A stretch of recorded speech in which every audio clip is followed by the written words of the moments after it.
The radio crackled with static, each burst of interference slicing through the suffocating silence of the operations center. Lieutenant Commander Marcus Kane stared at the tactical display, his weathered face illuminated by the red glow of emergency lighting. 24 hours ago, Bravo Team had vanished into the mountains of eastern Afghanistan. No distress signal, no final transmission, just gone. "Sir, we've got nothing on thermal imaging," reported Sergeant Willis, his voice tight with frustration. "Weather's closing in fast. Zero visibility above 8,000 feet." Kane's jaw tightened. 6 Navy SEALs, including his nephew, somewhere in those unforgiving peaks. The storm system that had swallowed them whole showed no signs of relenting. Meteorology reported winds gusting to 90 knots, with snow so thick it turned the mountains into a white void that devoured everything. Radio signals, heat signatures, hope. The brass had already made their decision. "No air assets available," came the cold directive from command. "Weather conditions prohibit all flight operations until further notice." Standard protocol. Logical. Safe. But Kane had watched too many good soldiers disappear into the Afghan wilderness to accept logical and safe when lives hung in the balance. That's when he heard it, the distinctive whop-whop-whop of rotor blades cutting through the storm. Impossible. Every bird on base was grounded. Kane stepped outside, squinting through the driving snow, and saw something that defied everything he'd been told about operational limitations. An AH-64 Apache emerged from the storm like a mechanical wraith, its angular silhouette barely visible against the churning gray sky. Ice clung to its stub wings, and snow swirled around its main rotor in chaotic spirals. The aircraft should have been a death trap in these conditions. No pilot in their right mind would attempt flight in a whiteout this severe. But there it was, descending through the maelstrom with impossible precision. Kane felt his radio crackle to life, a voice cutting through the static with crystalline clarity. "Tower, this is Reaper 6-1 requesting immediate landing clearance. I have coordinates on your missing package." The voice was calm, professional, and unmistakably female. Kane's eyes narrowed. There was only one pilot on base crazy enough, or skilled enough, to fly in these conditions. Only one aviator who'd earned a call sign that made hardened Marines nervous and Taliban fighters scatter at the mere sound of approaching rotors. As the Apache touched down with surgical precision, Kane realized that everything command had told him about available assets was wrong. Sometimes, the most dangerous storms produce the most unexpected saviors. Sometimes the impossible was just another word for inevitable when the right person held the controls. The mystery wasn't just who was flying in conditions that grounded every other aircraft on base. The mystery was how anyone could navigate through a storm that had swallowed 6 of America's finest warriors without leaving so much as a trace. Captain Zara, Reaper, Blackwood stepped out of her Apache gunship with the fluid grace of someone who'd been dancing with death for over a decade. Her helmet came off to reveal sharp cheekbones framed by dark hair pulled back in a regulation bun, strands escaping to catch the driving snow. At 32, she carried herself with the quiet confidence of a pilot who'd logged more combat hours than most aviators saw in an entire career. Kane approached through the storm, his boots crunching on fresh powder. "Captain Blackwood, you're supposed to be grounded with the rest of the squadron." Reaper's green eyes held steady. "Respectfully, sir, my bird's instruments don't recognize supposed to be." She gestured toward the Apache, its engine still spinning down, heat signatures visible through her thermal optics. "My co-pilot caught intermittent radio traffic on an encrypted frequency. Grid reference puts it 37 clicks northeast, elevation 11,000 feet. That's impossible. We've had surveillance drones." "Drones can't penetrate this weather system," Reaper interrupted, her voice cutting through the wind. "But I can. My Apache's equipped with millimeter-wave radar and forward-looking infrared that can slice through snow like it's morning fog." Kane studied her face, nodding the determined set of her jaw. Zara Blackwood had a reputation: 2 tour in Iraq, 3 in Afghanistan, 27 confirmed enemy kills, 0 friendly fire incidents, 0 aircraft losses, the kind of record that made other pilots either deeply respectful or deeply resentful. Command says weather conditions prohibit all flight operations, Kane said, though his tone suggested he was testing her resolve rather than enforcing orders. Command's looking at satellite imagery and computer models. Reaper pulled out a weather reader, its screen showing real-time atmospheric data. I'm looking at actual conditions. Wind shears manageable below ridge level. Ice accumulations minimal if you know the right altitude bands. Storms moving northeast. If we wait 6 hours, those boys won't need rescuing. The implication hung heavy between them. In special operations, time wasn't just precious. It was everything. Every minute that passed reduced the chances of finding Bravo team alive. The storm would break eventually, but by then, hypothermia and exposure would have already claimed their victims. Kane's radio buzzed. "Commander, this is Overwatch. Satellite thermal just went online. We're showing possible heat signatures in Sector 7, but confidence is low due to atmospheric interference." Reaper stepped closer, her voice dropping to a tone that demanded attention. "Sir, I can put you directly over those coordinates in 45 minutes. My bird's configured for close air support and medical evacuation. Whatever happened to Bravo team, they're going to need both." The choice crystallized in Kane's mind with brutal clarity. Follow protocol and wait for the storm to pass, potentially condemning 6 men to death. Or trust a pilot who'd never brought him anything but results, regardless of how impossible the odds seemed. The wind howled around them, carrying the weight of decision and the promise of consequences that would echo far beyond this moment. Kane made his choice with the decisive snap that separated leaders from followers. "Captain Blackwood, you're cleared for immediate departure. Find our people." Reaper's response was a crisp nod that conveyed volumes. She'd been expecting this moment, preparing for it. "Copy that, sir. I'll need a medical team standing by and a direct communication line to any available ground assets." "Done," Kane keyed his radio.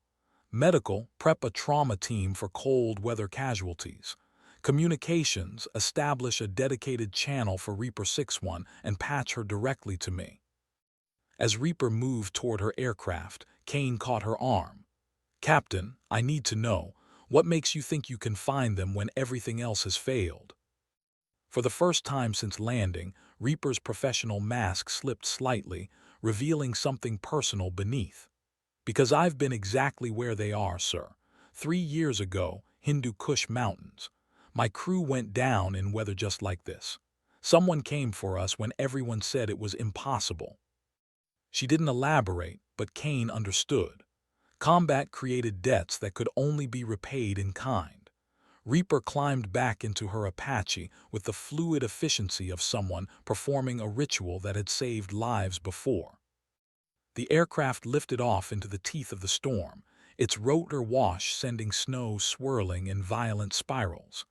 Kane watched until the running lights disappeared completely, swallowed by the gray-white maw of the blizzard.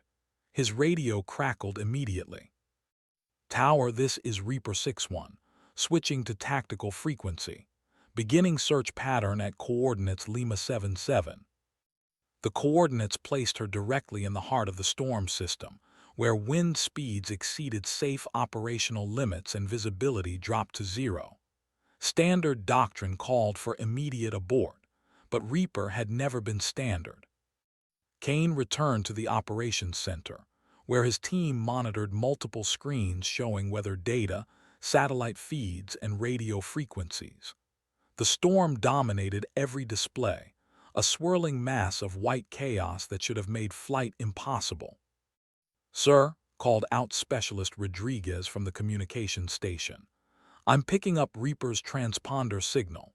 She's maintaining steady course and altitude despite wind speeds that should be throwing her around like a toy." Kane studied the data streams. Somehow, Reaper was flying a perfectly straight line through atmospheric conditions that would have defeated most pilots before they cleared the base perimeter. Her Apache cut through the storm with surgical precision, as if the laws of physics had agreed to suspend themselves for this particular mission. The first hint of what they were really dealing with came when Reaper's voice cut through the radio static with information that changed everything. Tower, this is Reaper 6-1.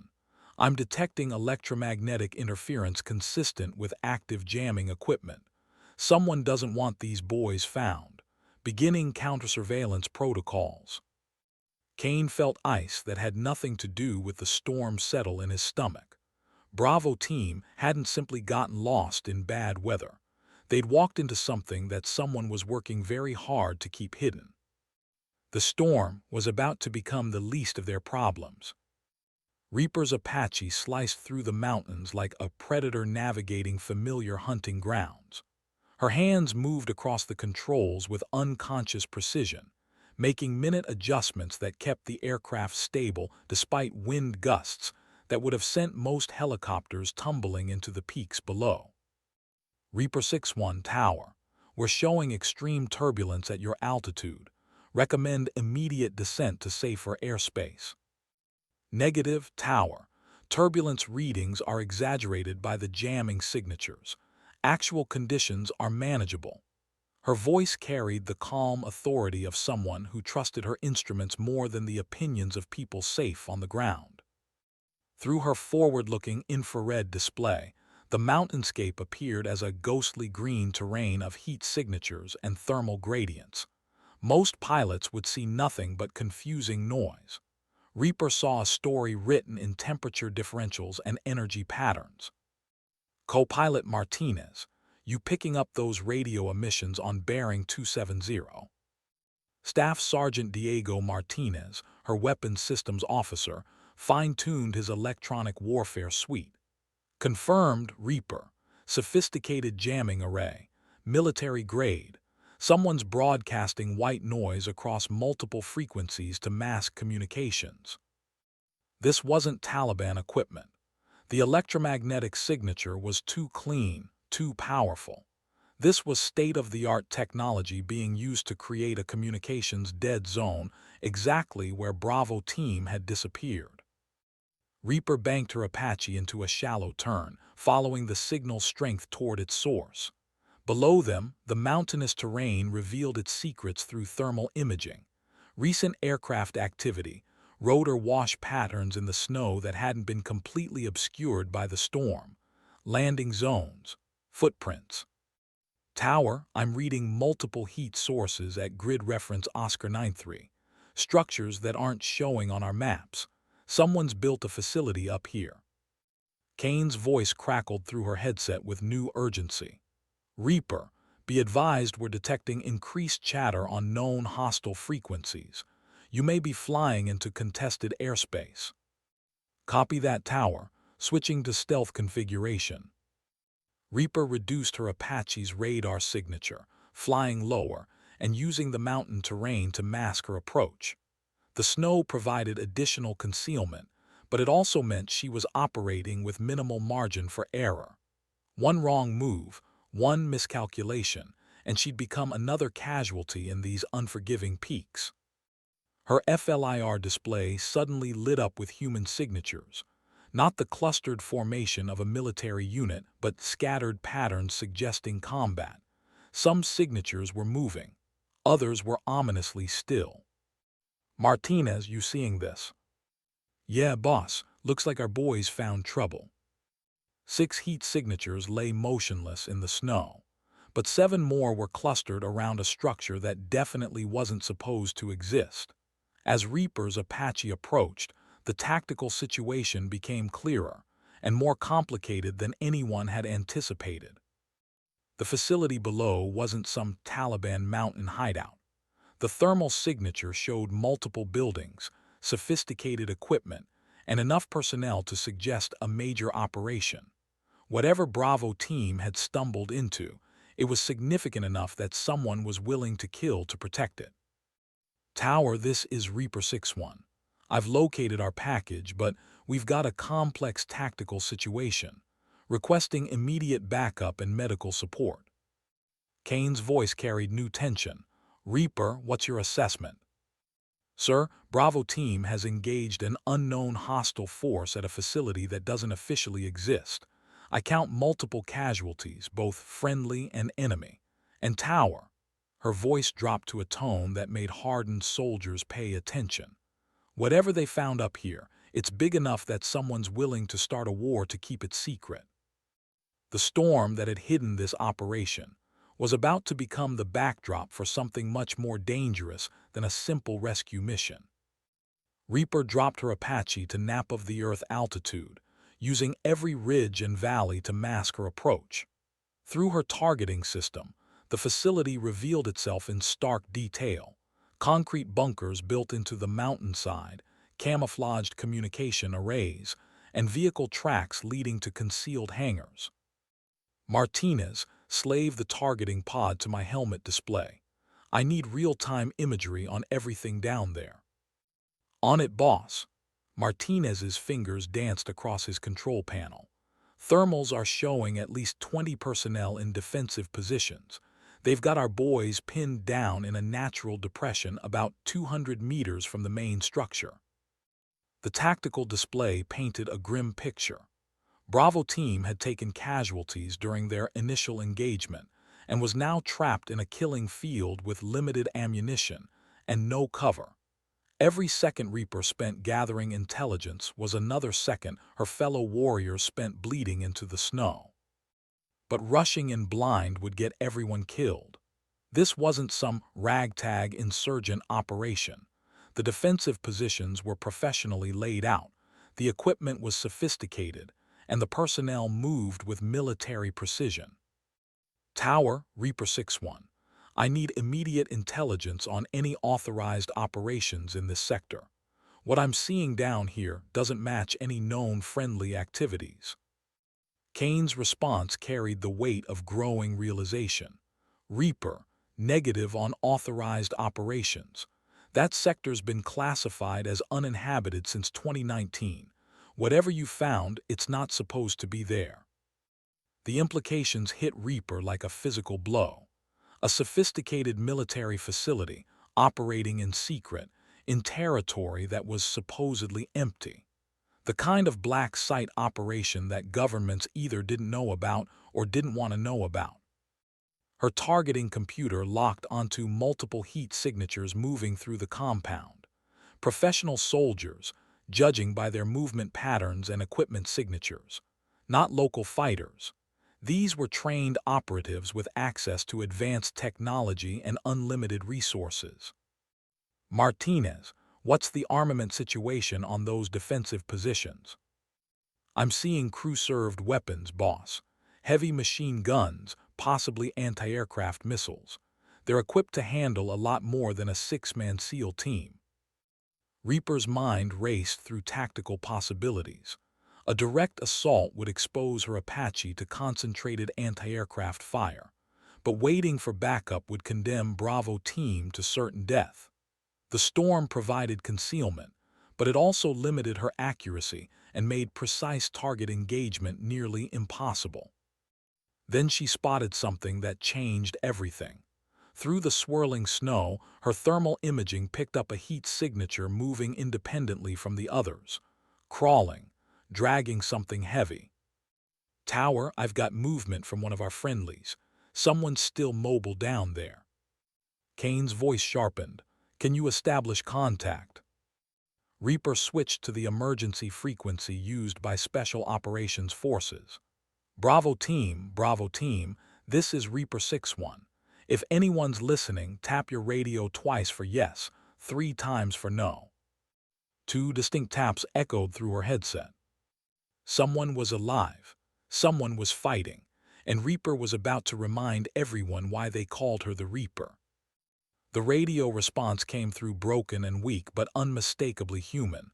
"Reaper, this is Bravo 3, Petty Officer Chen. We're pinned down, multiple casualties, need immediate extraction." Reaper's heart rate remained steady despite the surge of adrenaline. After 12 years of combat flying, she'd learned to channel emotion into precision rather than panic. Bravo 3, copy your transmission. What's your tactical situation? We stumbled onto some kind of research facility. They were waiting for us, like they knew we were coming. Chen's voice faded in and out through the jamming. Lost Bravo 1 and Bravo 4 in the initial contact. Bravo 2's hit bad. Need medical evac. Research facility. The pieces clicked together in Reaper's tactical mind. Not a terrorist training camp or weapons cache. Something valuable enough to kill American soldiers for discovering it.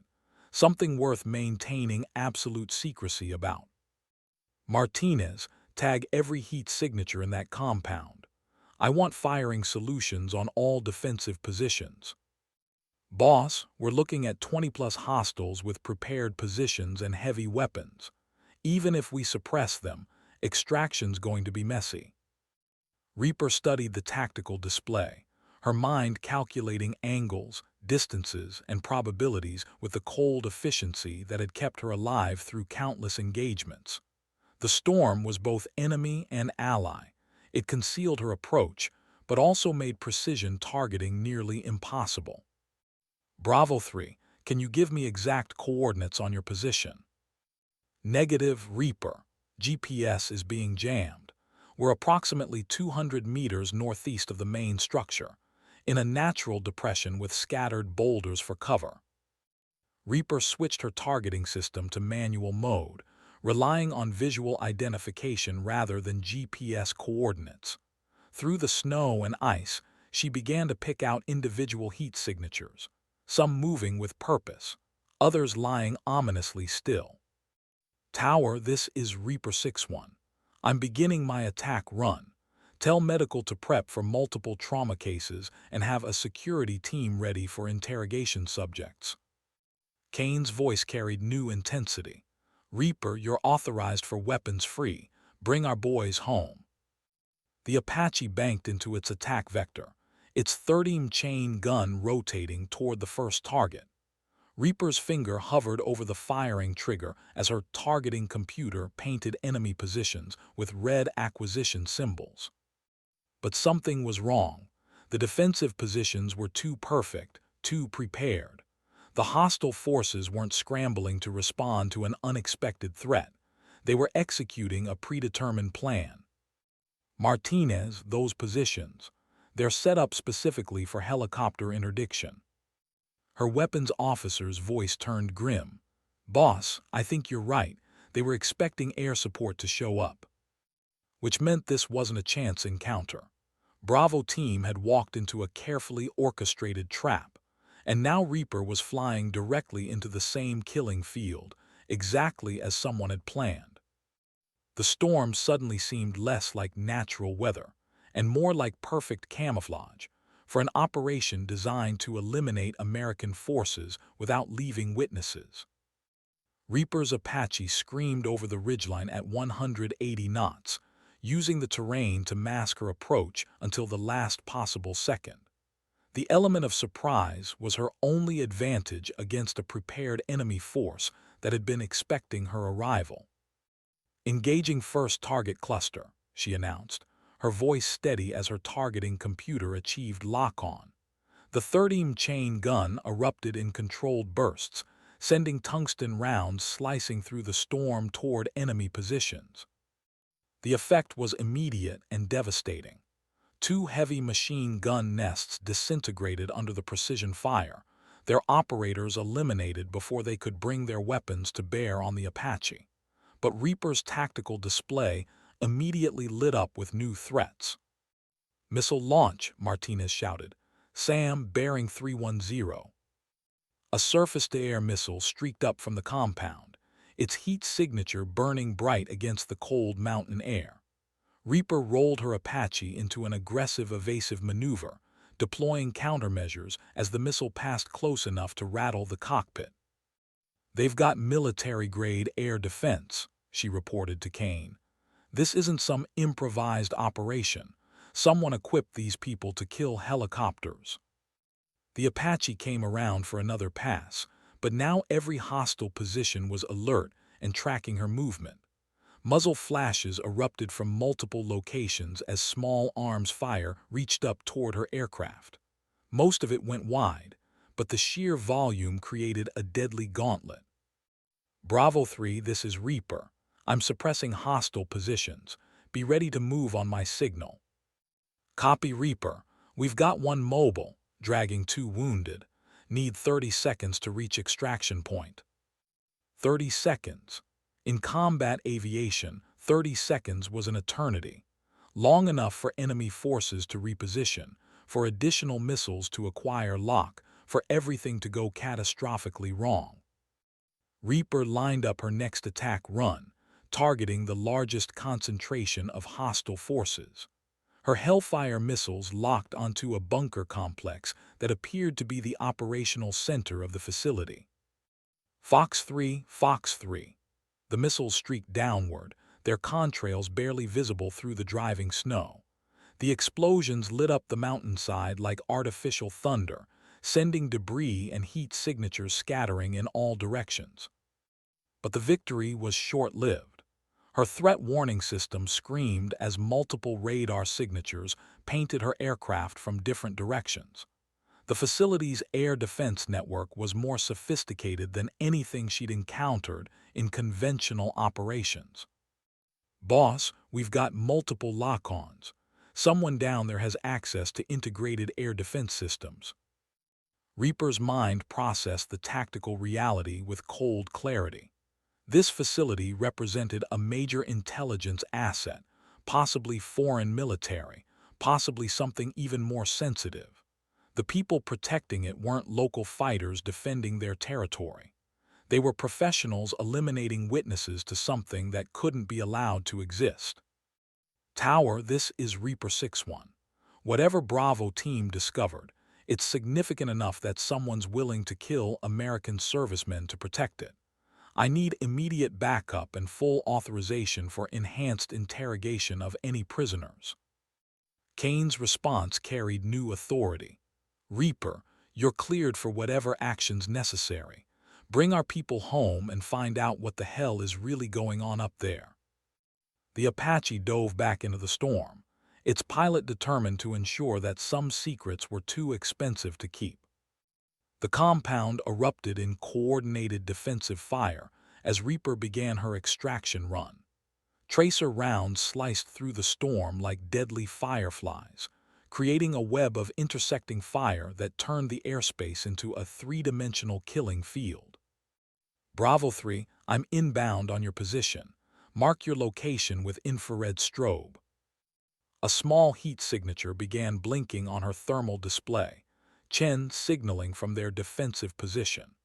The SEAL team was pinned down in a natural depression that provided minimal cover from the elevated positions surrounding them. Reaper lined up her Apache for a low-level gun run, bringing her 30 cannon to bear on the nearest hostile position. The weapon system responded with mechanical precision, sending high-explosive rounds into concrete bunkers that had been designed to withstand conventional assault. Direct hit on target Alpha, Martinez reported. Enemy position neutralized. But as one threat disappeared, 2 more emerged. Her radar warning receiver screamed as another surface-to-air missile acquired lock. This time, the missile came from a position she hadn't previously identified, a mobile launcher that had been waiting for her to commit to the extraction. Breaking right, Reaper threw her Apache into a violent evasive maneuver that pushed the aircraft's structural limits. The missile passed through the space she'd occupied seconds earlier, its proximity fuse detonating harmlessly in the storm. Boss, I'm reading at least 6 more SAM sites around this facility. They've got overlapping fields of fire covering every approach vector. The tactical situation was deteriorating rapidly. The facility's defenders weren't just protecting a secret. They were implementing a coordinated defense plan that suggested extensive preparation and sophisticated equipment. Reaper keyed her radio to the emergency frequency. Bravo 3, I need you to listen carefully. I'm going to suppress the positions directly east of your location. When I give the signal, move north toward the ridge line. Stay low and use the boulder field for cover. Copy, Reaper. We'll be ready. She lined up another attack run, this time targeting a cluster of positions that had been directing the most accurate fire toward the trapped SEALs. Her Hellfire missiles locked onto concrete structures that showed as bright heat sources against the cold mountain background. Missiles away. The explosions illuminated the storm in brief, brilliant flashes. For a moment, the falling snow looked like silver confetti against the orange fireballs. Then darkness returned, broken only by the muzzle flashes of surviving enemy positions. Now Bravo 3, move. Through her thermal imaging, Reaper watched 3 heat signatures begin moving across the mountainside. 2 figures carried a third between them, their progress slow but determined through the deep snow. Every second of their movement drew fresh fire from the compound. Bullets sparked off rocks and sent up geysers of snow around the fleeing Americans. Reaper responded by walking her cannon fire across every muzzle flash she could identify, using the Apache's superior firepower to suppress the hostile positions. But her ammunition counter was dropping toward critical levels, and the facility's defenders showed no signs of breaking. This was going to come down to who could maintain fire superiority longer, and Reaper was starting to realize she might not have enough ordnance to complete the mission. The extraction was about to become a race against both time and ammunition, with American lives hanging in the balance of every decision she made in the next 60 seconds. The Apache's ammunition counter flashed amber as Reaper expended her last Hellfire missile against a stubborn machine gun position. The explosion briefly silenced the hostile fire, but she could already see new muzzle flashes appearing from backup positions throughout the compound. Martinez, how much 30 Mike do we have left? 200 rounds, boss. After that, we're throwing harsh language. 200 rounds. Enough for maybe 90 seconds of sustained fire before her Apache became an expensive observation platform. Reaper watched Bravo teams slow progress across the mountainside, their heat signatures moving like wounded animals through the snow. Then she spotted something that made her blood run cold. A new heat signature was emerging from the main bunker, larger than the others, moving with mechanical precision. Her targeting computer identified it as a vehicle-mounted weapon system. Tower, this is Reaper 6-1. I'm detecting armor signatures. Someone down there has access to heavy anti-aircraft capabilities. The vehicle-mounted system was already tracking her movement, its barrel rotating to follow her Apache's flight path. In seconds, it would have a firing solution that her evasive capabilities couldn't defeat. Reaper made a decision that would have made her flight instructors either proud or horrified. Instead of evading, she turned directly toward the threat, diving her Apache into the teeth of the enemy fire. Boss, what are you doing? Ending this. She lined up her cannon on the vehicle-mounted weapon, knowing she had one chance to eliminate the threat before it eliminated her. The storm swirled around her aircraft like a living thing, but her targeting computer held steady on the critical target. The enemy weapon fired first. A streak of light passed so close to her cockpit that she could feel the heat through the armored glass. But the shot went wide, thrown off by the same storm conditions that made her own targeting difficult. Reaper's response was a concentrated burst of 30 rounds that tore through the vehicle's armor like tissue paper. The explosion sent a pillar of fire up through the falling snow, briefly turning the mountainside into daylight. Target destroyed, Martinez reported with grim satisfaction. But the victory came at a cost. The explosion had revealed their position to every hostile force in the compound. Suddenly, the storm was filled with tracer rounds reaching up from multiple directions, creating a deadly light show against the gray sky. Bravo 3, what's your status? Chen's voice came through weak but determined. We've reached the ridge line, but Bravo 2's lost a lot of blood, need immediate medical. Reaper could see them on her thermal display, 3 figures clustered around a fourth, all of them dangerously exposed on the open ridge. The extraction point was still 300 meters away, across terrain that offered no concealment from the facility's remaining defenders. "I'm coming in for pickup, be ready to move fast." She brought the Apache around in a tight circle, preparing for the most dangerous part of any rescue mission, the moment when the aircraft had to remain stationary long enough to load casualties. In contested airspace, those seconds of vulnerability were often fatal. The Apache settled into a hover above the ridge line, its rotor wash creating a blizzard of artificial snow.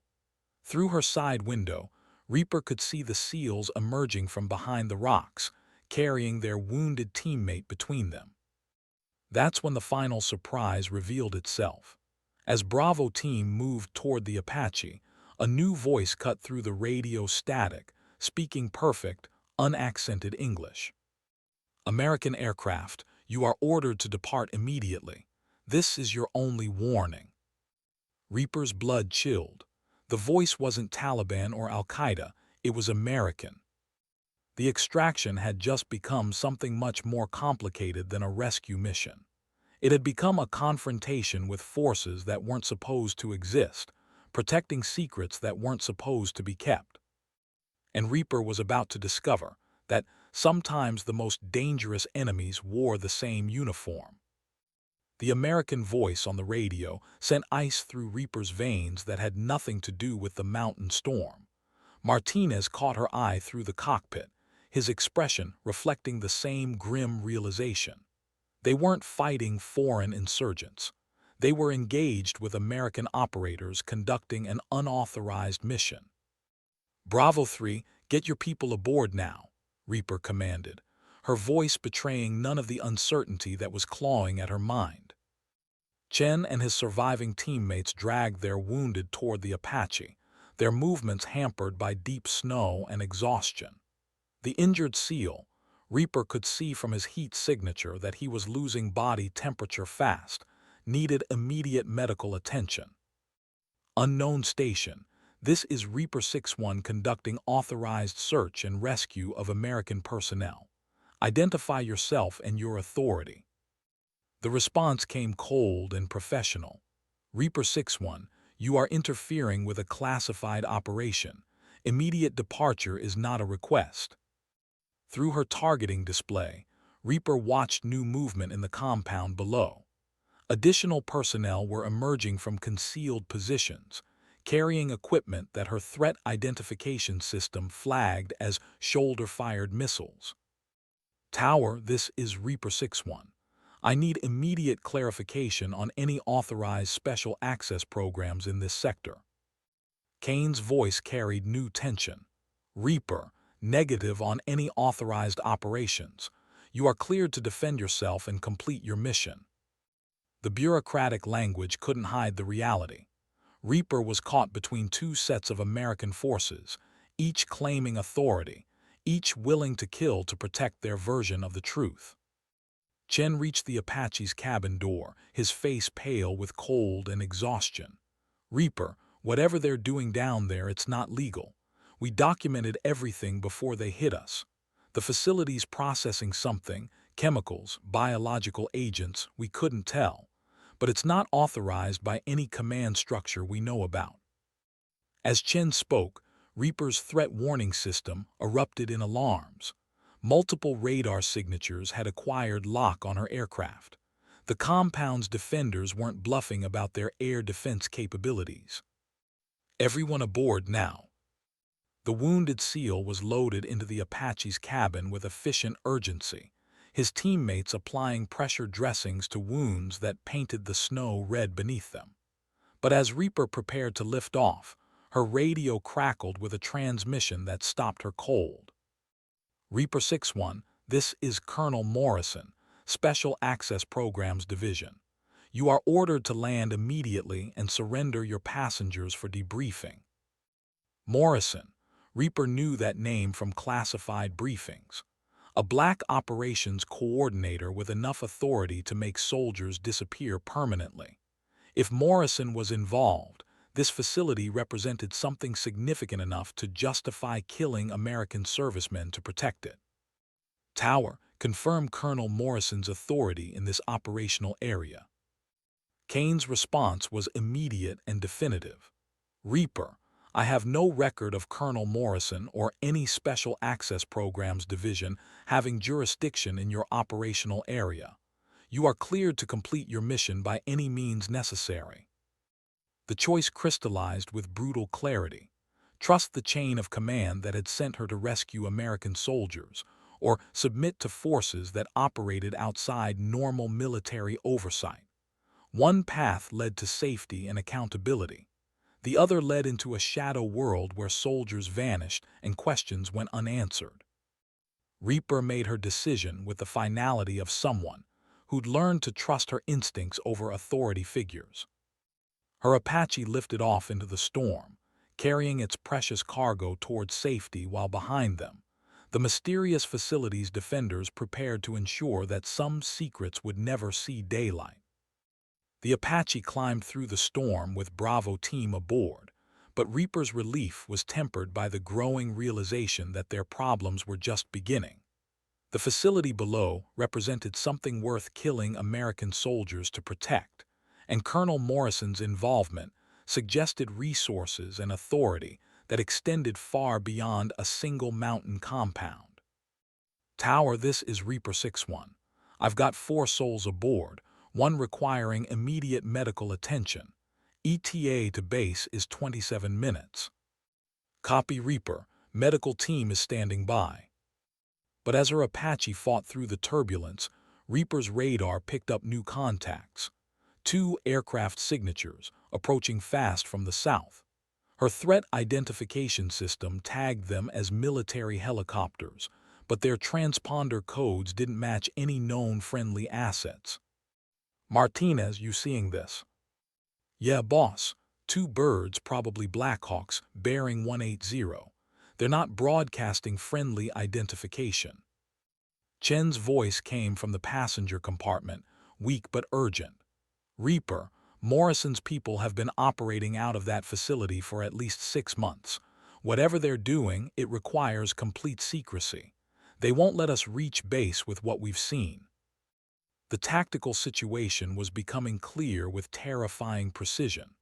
The storm hadn't been a natural obstacle. It had been perfect cover for eliminating witnesses to an operation that existed outside normal oversight. Bravo team was supposed to die in the mountains, another casualty of Afghanistan's unforgiving terrain. Tower, I'm detecting 2 unknown aircraft on intercept course. Request immediate identification and vector for friendly air support. Kane's response carried new urgency. Reaper, we show no authorized aircraft in your vicinity. All our birds are grounded due to weather conditions. Which meant the approaching helicopters belonged to Morrison's organization. They were coming to finish what the ground forces had started, eliminating everyone who'd witnessed the facility's existence. Reaper's ammunition counter showed 30 rounds of 30 remaining, not enough for sustained engagement against 2 attack helicopters. Her missile racks were empty. She was flying a wounded aircraft carrying wounded passengers against an enemy with superior numbers and firepower. Bravo 3, how many of your team are combat effective? 2 of us can fight, but we're low on ammunition. Most of our gear.